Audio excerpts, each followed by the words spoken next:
answer the questions that you sent in through the comments and through the private messages. But before that, gusto kong magpasalamat sa lahat ng mga nag-subscribe at sa lahat ng mga nag-send ng kanilang mga kind words, sa mga nag-send ng kanilang mga support through private messages and through the comment, through personal convos with me. Thank you very much, guys. You just don't know how that means to me. Right now, I would really appreciate if you keep watching this video and click the like button. Let's go! So, sasagot na ako ng mga questions. Just so you know, konti lang yung mga sasagutin ko. I will not answer everything. There are questions that I clustered together para naman ma-hit ko naman yung mga tanong na meron kayo. First question, kamusta ang pagiging teacher at anong ginawa mo sa una mong sahod? This question came from Gerald, who was my former classmate when I was still studying back in Zamboanga.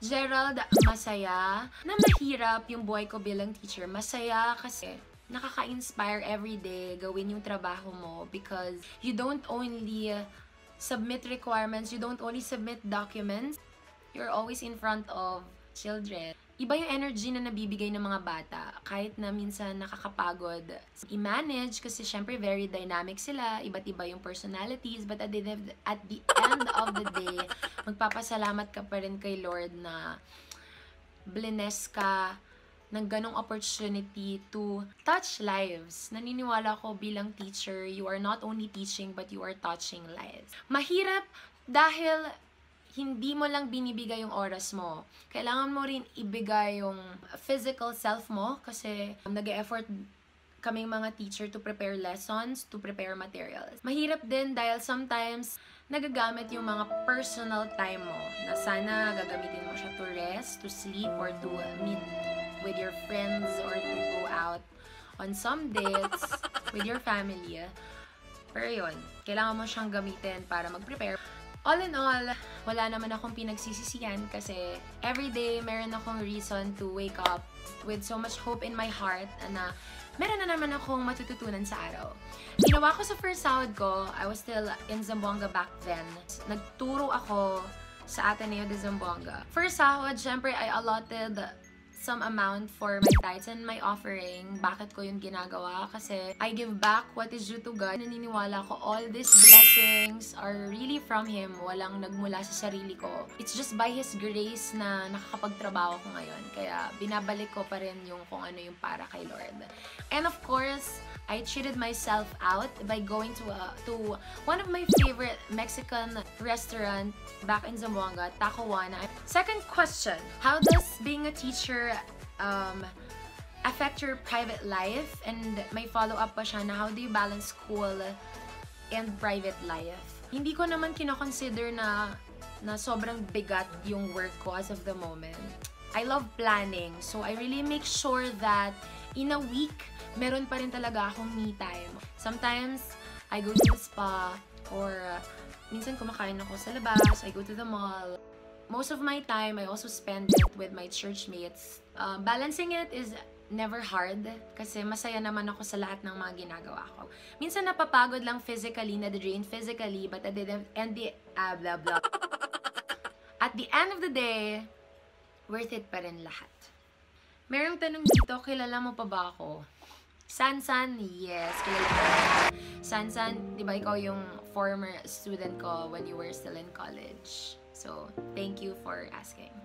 Next question, if you're in a difficult situation, what is the first thing that comes to mind?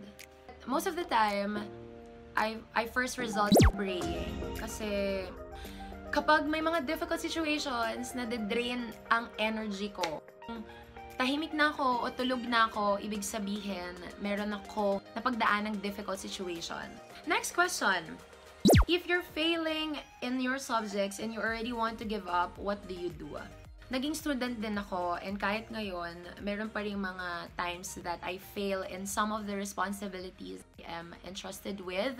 Tinatanggap ko na nag-fail ako. Normal naman siguro yun, no, na iiyak ka muna or malulungkot ka muna, tatanggapin mo na nagkamali ka, tatanggapin mo that you failed. But after that, you have to think of how you can improve. Ganun ako.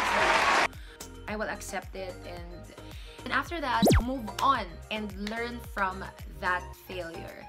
Kasi kung paulit-ulit na lang na failure siguro dahil sa laziness ko or dahil sa procrastination sa cramming or kaya naman hindi ko lang binigay yung best ko, something is already wrong. So anong ginagawa ko? I move on, I do my best so that the same mistake will not happen. And FYI, maraming beses na rin ako nag-fail sa mga subjects ko when I was still studying. Alam ko yung mga feelings ng mga students. Ngayong teacher na ako, alam ko yung feeling kapag nag-fail. Kaya masakit din sa aming mga teacher kapag nag-fail yung students. Just so you know. Another question.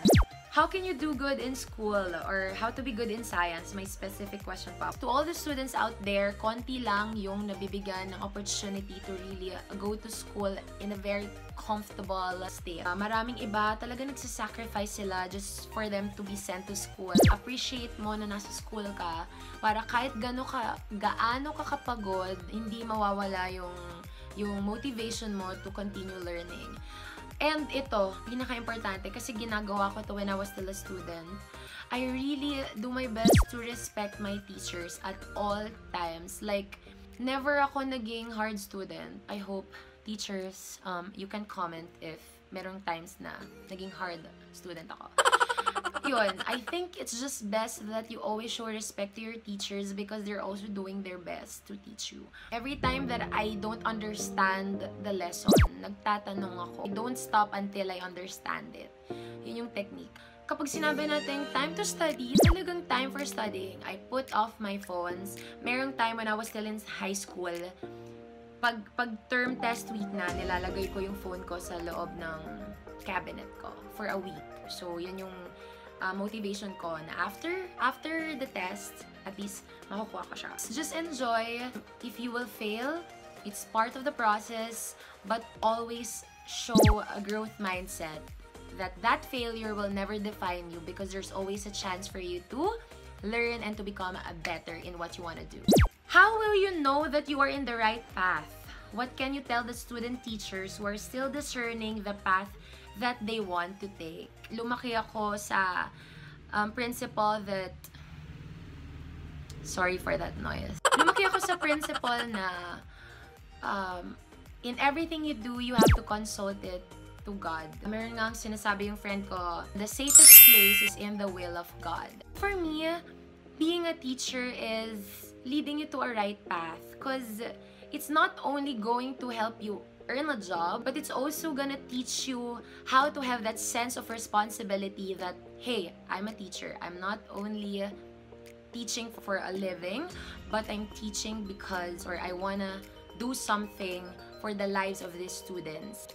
So for me, kailangan itry mo muna, magturo ka muna para masabi mo kung sa right path ka ba. For the others, they would say na grab agad ng ibang opportunities. Iba-iba eh. I believe na with proper guidance naman and with prayers, masasagot mo rin yung tanong mo.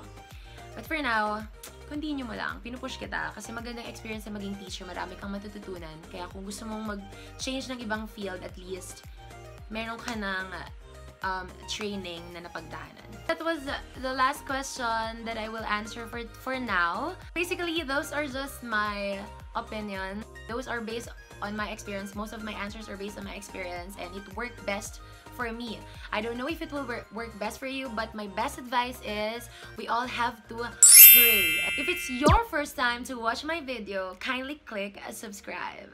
Once again, this is me, Jen, and let's all choose love and choose kindness. Have a nice day.